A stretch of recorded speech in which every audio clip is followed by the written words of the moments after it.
Hi, Mason Marsh here. I'm at the Cedar Creek Grist Mill in Washington State, and today I want to talk a little bit about camera filters.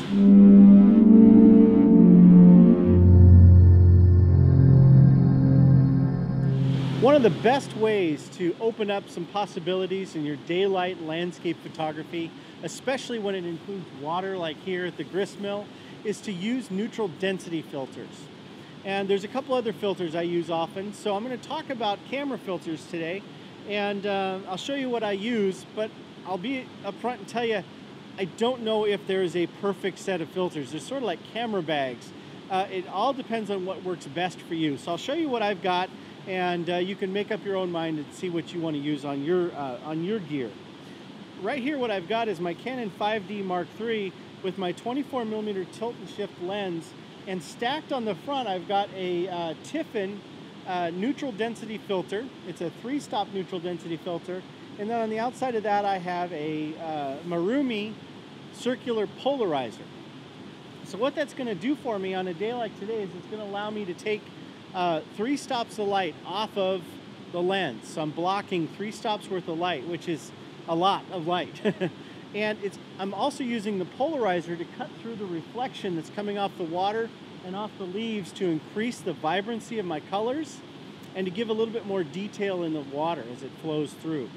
So the neutral density filter is giving me a longer exposure, and the circular polarizer is giving me a better, richer image. So let's talk about circular polarizers. They're probably the most useful filter you can buy. And they're going to be something that you find yourself using a lot. I like the Marumi Exis filter that I have on that lens right there. I've got a couple other polarizers that I've used over the years, and what I found is cheap polarizers end up costing you images, ends up wasting your time. Go out and buy a really good polarizer. It should be your first filter, and it should be a big investment for you. The Marumi start about $90 for an 82mm size filter. They go up from there. You can get a B+W, which is a German company. Absolutely fabulous filters. Their filters are going to run you right around $100 and up, depending on the size. You can also get Tiffin, makes a high-end filter line, and their polarizers are really nice. And then you can also get good ones from companies like Lee and Format High Tech. A couple other my favorites. Circular polarizers, when you go to buy one, you don't want to have lots of them because they're expensive. So you want to make sure you buy one that's going to fit your largest lens. And in my case, my biggest lens is this 24 tilt and shift. It takes an 82mm filter. So I can use that 82mm filter on other lenses by using what's called a step-up ring. So the filter threads onto the ring, and then the ring steps down to fit smaller smaller lenses. So I can use that 82 on my 70-200, which takes a 77mm filter, or I can use it on my 100mm macro, which takes a 67, or I can use it on my Fuji 10-24, which takes a 62mm filter. You just got to buy a bunch of these rings, which is kind of a hassle, right? You got a whole bag of little aluminum rings in your bag, but that's photography, right? It's about amassing gear, right? So buy a good circular polarizer and make sure it's big enough to fit the lens you get, or the largest lens you want, right? So beyond the circular polarizer, let's talk about a filter that I use all the time on my Fuji, and that is a clear filter. This is a B+W UV haze filter, and really all it does is it protects the front element of my lens from my kids' fingers, from dirt, from salt spray, from water off of waterfalls or rain. It helps keep my lens sealed up tight from the elements, but it also protects that front element, that piece of glass that's very expensive on the front of my lens, protects it from debris. This is a disposable item. If I get scratches on it, or it gets cracked or something like that, I can take it off and throw it away, and I'm only out, $60. If I crack the front element of my lens, I'm out of lens. It's $1,000 right in the garbage. So I prefer to use clear filters anytime I think I might be coming into an area where I'm going to be in blowing sand or any kind of debris. If I've got anybody that might be touching my camera, or the front of my lens, I'm going to put a protective filter on there. It's a very, very good investment. Enough about that. Oh, not enough about that. One more thing on the protective filters. Make sure it's multi-coated. What that means is they put a coating on the front of the glass that cuts the reflections from the light coming through that glass. You want there to be no evidence that you put a filter on your camera. You want the light to come right on through it.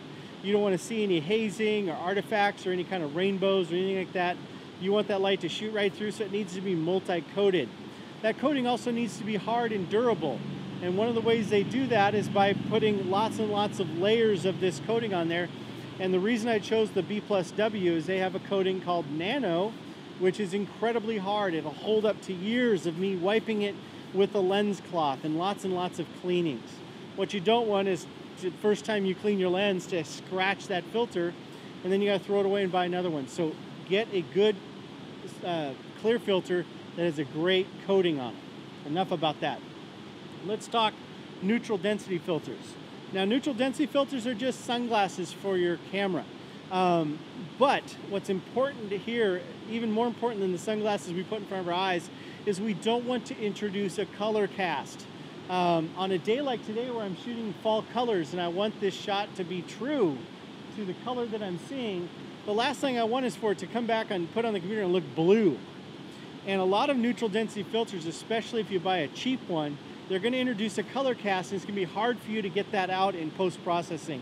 So please, please, please don't skimp on your neutral density filters. That's probably a good piece of advice for any camera gear. Don't skimp.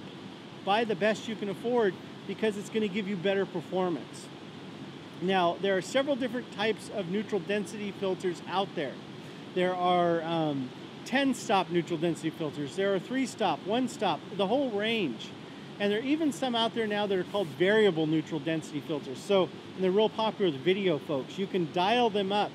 So you can turn them from a 2-stop to a 10-stop, say. One of the problems those filters have is a lot of times they do introduce a color cast. So be careful if you're looking at a variable neutral density filter. I prefer to use just straight plain Jane kind of neutral density filters. This one is the Tiffin 9-stop. I've also got the 3-stop on my camera. I've got some others out here. But another way you can do neutral density filters, which I think is pretty fun, is to use them as plate filters. And right here I've got the Lee Big Stopper, which is a 10-stop glass filter. And you can see it's 100 millimeters by 100 millimeters square. And it's held in this frame. They call this the Lee Foundation Kit. And this dark piece of glass slides into this holder, and you can see there that there's room for another filter.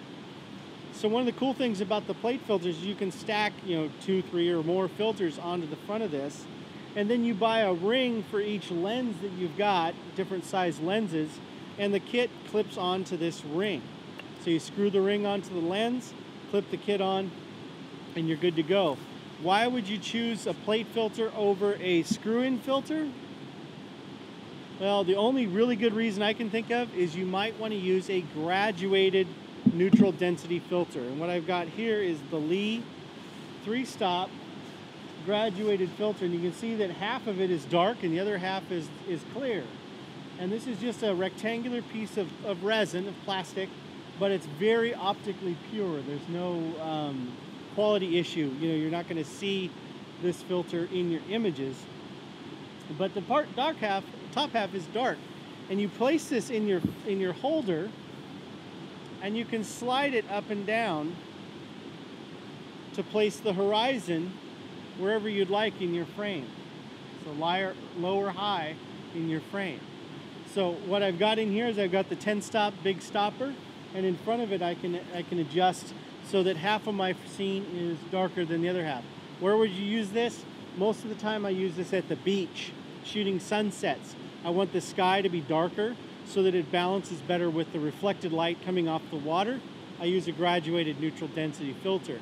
Where you got to be careful, and why a lot of people have gone away from using these, is if there's something protruding above the horizon, like a big rock or some trees, they're going to be shaded, and when you go and look at the photo later, it's going to look like they were shaded. It's going to look fake. And so what a lot of people do is they shoot with straight neutral density filters like this, and they vary their exposures, and they take multiple images and then they combine them in Photoshop to balance them out. I think that's probably a good way to do it too. It depends. Go either way. It's all a matter of style on how much you want to do in camera versus back at home on the computer. If you're interested in buying some plate filters, if this is the type of system that appeals to you, there's a new system coming out in a couple weeks from a company called Format High Tech. They're based in England, and they're a really wonderful company. And they've partnered with a photographer that's a really great guy. He's a friend of mine, a wonderful photographer named Elia Locardi. And they partnered with him to create a kit that's great for landscape and travel photographers. And it's the Elia Locardi signature kit. And if you want to find out more about that, his website is blamethemonkey.com. What a great website name, right? So blamethemonkey.com. You can find out about the new Elia Locardi kit. It comes with the holder, the adapter ring, and 2 straight neutral density filters and 1 graduated neutral density filter, plus a little booklet in there by Elia. That kit's going to be available in about 2 weeks, so just now coming out. If you're interested in the plates, that's the way to go. If you want screw-in filters, I'll put a link in the notes for this video that shows you the best place to buy filters. There's a little company in New Hampshire called Filter Connection, and they sell every kind of filter you can imagine, and they have the best prices out there, and they're a great little mom and pop shop. I really like them. They've got great customer service. I'll put the link to their website in the notes to this video, along with Elia's site, blamethemonkey.com. I just love saying that. And you can go out there and check prices and figure out just exactly how much all this filter love is going to cost you, because it's expensive stuff. But it's a great investment, and you buy a good filter, it's going to last you a long time if you take good care of it. So thanks for hanging out with me. I appreciate your time. I'm going to go back and shoot some pictures of this beautiful scene. Have a great day.